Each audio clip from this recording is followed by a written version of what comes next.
Muaj Muharram është muaj pikëllimi për Ehli Bejtin, paqja qoftë mbi ta.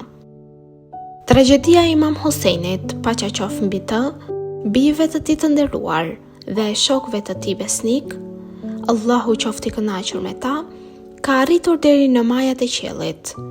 Aq e rëndë dhe aq e dhëmshme ishte kjo tragjedi, sa për ato lotuan gjak qejt dhe toka.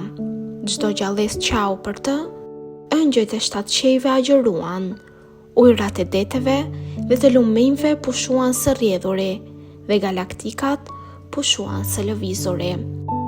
E si të mos ndodhte kështu, kur mishi i nipit të dërguarit Allahut, paqja e bekimet Allahut qofshin mbi të e mbi familjen e tij, u coptua në tokë dhe gjymtyrët e tij u pren nga shpatat e njerëzve mëkatar. As syt nuk kanë parë të tillë tragjedi, as veshët nuk kanë dëgjuar e as nuk është menduar një tragjedi e tillë. Imam Ali Rida, paqja qoftë mbi të, ka thënë: kur hynte muaj Muharram, Imam Kadhim, paqja qoftë mbi të, nuk qeshte.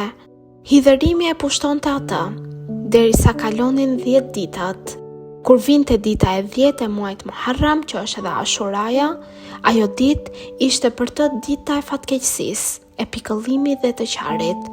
Ai thoshte: kjo është dita kur u vra Husejni, paqja qoftë mbi të.